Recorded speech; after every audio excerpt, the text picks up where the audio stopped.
അസ്സലാമു അലൈക്കും വറഹ്മത്തുള്ളാഹി വബറകാതുഹു. ബിസ്മില്ലാഹിർ റഹ്മാനിർ റഹീം. അൽഹംദുലില്ലാഹി റബ്ബിൽ ആലമീൻ. അല്ലാഹുമ്മ സ്വല്ലി വസല്ലിം വബാരിക് അലാ മുഹമ്മദിൻ വഅലാ ആലി മുഹമ്മദ്.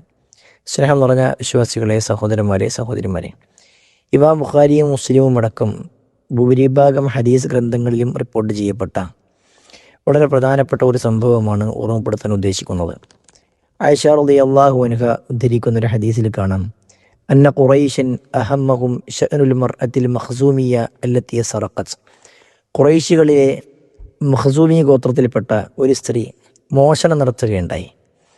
ആ സ്ത്രീ മോഷണം നടത്തുകയും ആ മോഷണം നടത്തിയ സ്ത്രീയെ രക്ഷപ്പെടുത്താൻ അവർക്കിടയിൽ ശ്രമം ഉണ്ടാവുകയും ചെയ്തു.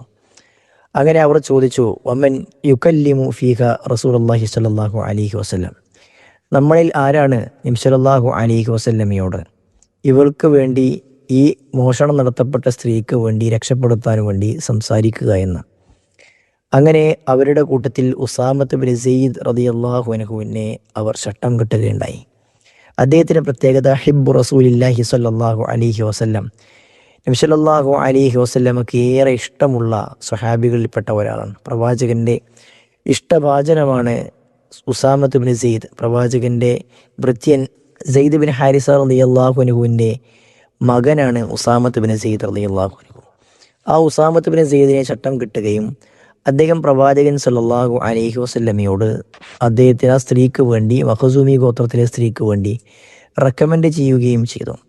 ആ സന്ദർഭത്തിൽ റസൂൽ സല്ലല്ലാഹു അലൈഹി വസല്ലം ഉസാമയോട് ചോദിച്ചു, അതശ്ഫഉ ഫീ ഹദ്ദിൻ മിൻ ഹുദൂദില്ലാഹ്, അല്ലാഹു സുബ്ഹാനഹു വ തആലയുടെ വിധിയിൽ, അള്ളാഹുവിൻ്റെ പരിധിയിലാണോ നീ എന്നോട് ശഫാഅത്ത് ചെയ്യുന്നത്, എന്നോട് ശുപാർശ നടത്തുന്നത് എന്ന്.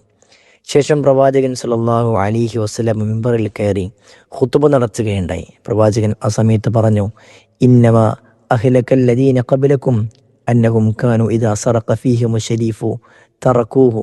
നിങ്ങൾക്ക് മുമ്പ് അഹ്ലി കിതാബിൽപ്പെട്ട ആളുകൾ നശിപ്പിക്കപ്പെടാനുണ്ടായ കാരണം അവരുടെ കൂട്ടത്തിലെ പ്രമാണിമാർ, അവരുടെ കൂട്ടത്തിലെ നല്ല ആളുകൾ, മുന്തിയ ആളുകൾ, അവർ മോഷണം നടത്തിയാൽ, തിന്മ ചെയ്താൽ അവർ അവരെ വെറുതെ വിടും.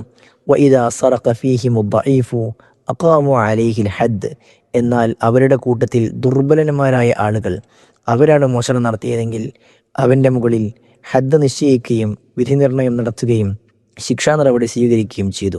വൈമുല്ലാ, അള്ളാഹുവാണ് സത്യം, ലൗ അന്ന ഫാത്തിമ ഇബ്നത്ത് മുഹമ്മദിൻ സറഖത്ത് ലഖതഅതു യദഹ, എൻ്റെ മകൾ, മുഹമ്മദിൻ്റെ മകൾ ഫാത്തിമയാണ് മോഷണം നടത്തിയതെങ്കിലും അവരുടെ കൈകൾ ഞാൻ വെട്ടിയിരിക്കുമെന്ന് റസൂൽ സല്ലല്ലാഹു അലൈഹി വസല്ലമ ജനങ്ങളെ മുഴുവൻ അറിയിച്ചു. സഹോദരന്മാരെ, സഹോദരിമാരെ, ഒരുപാട് ഗുണപാഠങ്ങൾ അടങ്ങിയ ഹദീസാണിത്. പ്രവാചകൻ സല്ലല്ലാഹു അലൈഹി വസല്ലമ ഈ ഹദീസിലൂടെ നമ്മളെ പഠിപ്പിക്കുന്ന ഒരുപാട് കാര്യങ്ങളുണ്ട്. നമ്മളൊരിക്കലും അനാവശ്യങ്ങൾക്ക് കൂട്ടുനിൽക്കാൻ പാടില്ല. മോശപ്പെട്ട കാര്യം ആരു ചെയ്താലും അവരെ രക്ഷപ്പെടുത്താൻ വേണ്ടി നമ്മൾ ഒരിക്കലും അനർഹമായ കാര്യം ചെയ്തു കൊടുക്കാൻ വേണ്ടി കൂട്ടുനിൽക്കാൻ പാടില്ല എന്ന വലിയ സത്യം ഈ ഹദീസ് നമ്മളെ പഠിപ്പിക്കുന്നുണ്ട്. അതോടൊപ്പം തന്നെ അധികാരപരിധികൾ ഉള്ള ആളുകൾ, എത്ര മുന്തിയ ആളുകളായിരുന്നാലും തൻ്റെ ഇഷ്ടക്കാരായ ആളുകൾക്കനുസരിച്ചുകൊണ്ട് വിധി നിർണയം നടത്തുന്നവർ, തനിക്കിഷ്ടമുള്ളവരാണെങ്കിൽ അവർക്ക് ഒരു തരത്തിലും, തനിക്കിഷ്ടമില്ലാത്ത ദുർബലരായ ആളുകളാണെങ്കിൽ അവർക്ക് മറ്റൊരു തരത്തിലും വിധി നിർണയം നടത്തുന്ന അവസ്ഥാവിശേഷം അധികാരികൾക്ക് ഉണ്ടാകുവാനും പാടില്ല. നമ്മുടെ സമൂഹത്തിൽ ഇന്ന് നടന്നുകൊണ്ടിരിക്കുന്ന ഒരുപാട് കാര്യങ്ങൾ അങ്ങനെയല്ല നടക്കേണ്ടത് എന്ന് സമൂഹത്തെ ബോധ്യപ്പെടുത്തുന്ന ഏറ്റവും സുന്ദരമായ ഒരു സംഭവമാണ് ഈ ഹദീസ്. അതുകൊണ്ട് തന്നെ ഈ ഹദീസിൽ നിന്നും പാഠങ്ങൾ ഉൾക്കൊണ്ട് സമൂഹത്തിൽ നന്മയ്ക്ക് വേണ്ടി മാത്രം നിലകൊള്ളാൻ, നന്മയ്ക്ക് വേണ്ടി മാത്രം ശുപാർശകരാകുവാൻ, തിന്മയ്ക്ക് വേണ്ടിയോ അതിൻ്റെ ആളുകൾക്ക് വേണ്ടിയോ ശുപാർശ ചെയ്യുന്ന, കൂട്ടുനിൽക്കുന്ന ആളുകളുടെ കൂട്ടത്തിൽ ഉൾപ്പെടാതിരിക്കാൻ നമ്മൾ പരിശ്രമിക്കുക. അള്ളാഹു അനുഗ്രഹിക്കട്ടെ. വസ്സലാമു അലൈക്കും വറഹ്മത്തുള്ളാഹി വബറകാതുഹു. വിസ്ഡം ഇസ്ലാമിക് ഓർഗനൈസേഷൻ അവതരിപ്പിക്കുന്ന നേർവഴി, എല്ലാ ദിവസവും ഏതാനും മിനിറ്റുകൾ സാമൂഹിക, വൈയക്തിക, കുടുംബരംഗങ്ങളെ വിശകലന വിധേയമാക്കുന്നു. അറിയുക, അറിയിക്കുക. നേർവഴി. Peace Radio. Tune to reality.